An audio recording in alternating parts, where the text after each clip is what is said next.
Morning mga ka-Ride Technology. Nandito tayo sa kabundukan ng Rizal. At meron tayong gagawing activities dito. Kasama po natin si Ma'am Jen. Ma'am Jen, go for the gold. Yan. Ito na po ang bagong mukha ng Department of Agriculture. Tayo po ay pumupunta sa mga area para nauna makipag-dialogue sa ating pong mga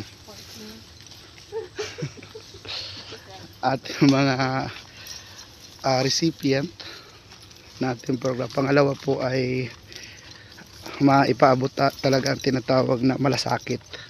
Di ba Ma'am Jen? Yan, may tanglad sila. Yan. So, yung tanglad ginagawa nilang repellent para sa pantaboy ng mga palay. Yan.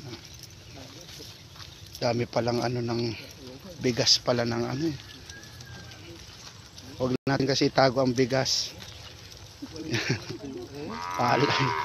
Sa tama, sabi ng baka. Yan, ito po sa kabila ilog. Yan. Ito patubig. Maganda dito kasi ang patubig diretso sa palayan. Yan yung mga kinakwari doon. Yan. Oo nga. So magtatanim po kami dito. Groundbreaking. Yan. Pakinggan muna natin yung instruction. Kumusta po, alakad? Okay lang po. Ang mga nabawasan. So, ang likod po pala niya na.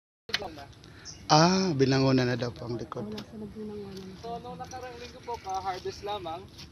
Tapos ito, nakakuha na rin po tayo ng video. Binigay po natin sa BAI. So, darating sila soon, within this year, bago matapos ang taon, para tingnan for sa possible farm multiplier. Okay. Ayun po. Sinasuggest ko talaga Sir Tolits ni Senior Secretary yung integrated farming talaga sa high value crops. Yes po. Alin po ang area ito po?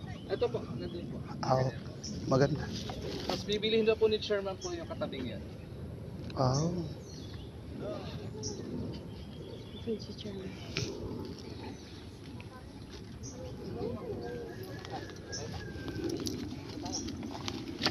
Kung may utilize pa itong pababa, pwede pa rin magamit. Opo. Yun nga po sa kung anong mga po niyan. Dito na gumawa ng mga kubo. Ang ilalim, itik. Opo. Yan di po sinabi rin po ni yan sir, si nataga DSCP card, yung Itik Pinas. Itik Pinas, pwede. Opo. Native na baboy. Tapos vegetable. Opo. Yung Aba! hito. First time! First time yung makarating sa lupa niya. Siya po yung may-ari. Siyempre, groundbreaking. Don Andres, first time mo makarating. Oo yun. Alam niyo ho ba, hindi ho niya nakapunta dito ever since. First time niya makarating at kayo pang...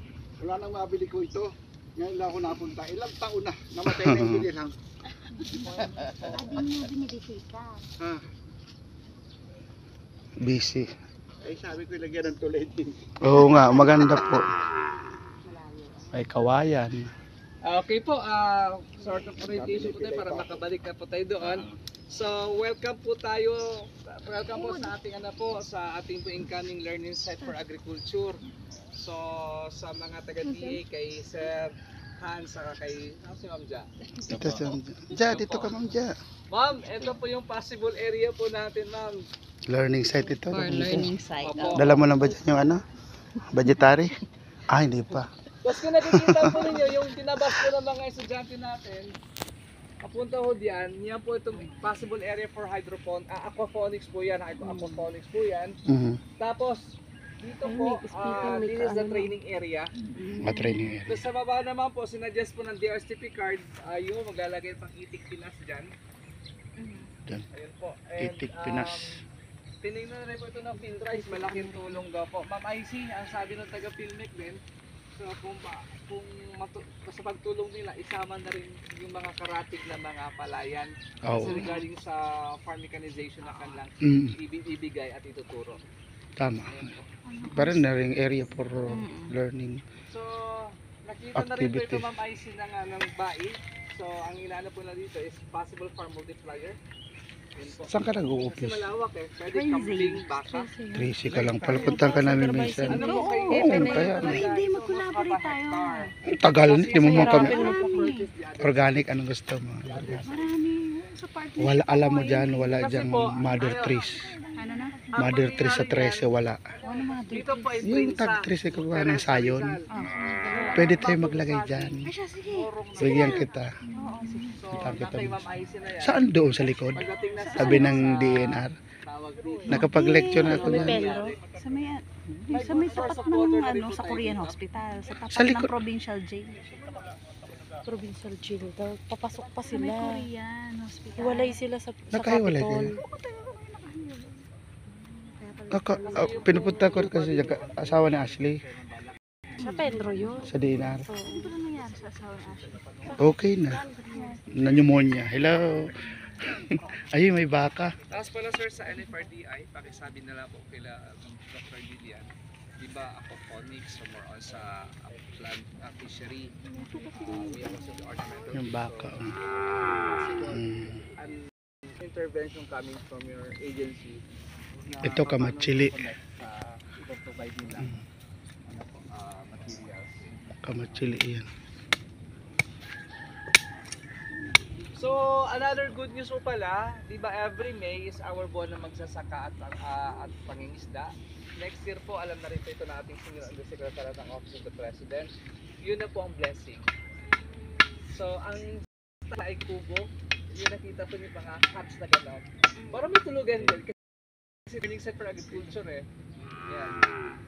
So, right na mag-coordinate na lang kami kay Ma'am IC. Regarding na rin ang na rin pala ma'am yung sa LSA down, yung sa waste disposal. So, pinaka-connect talaga sa sanitation. Yan. Tapos tutulong din po ang IPCPH regarding po sa Ito mga ano, animal waste and utilization. arorot. Yung dumi na pwede pong gawin natin pataba. Yan, may luya. So, So talagang site development kailangan dito. Saka mga facilities, tools, equipment. Yan. direction pa ng pangaliban sa high value crops. So yun lang, bye-bye.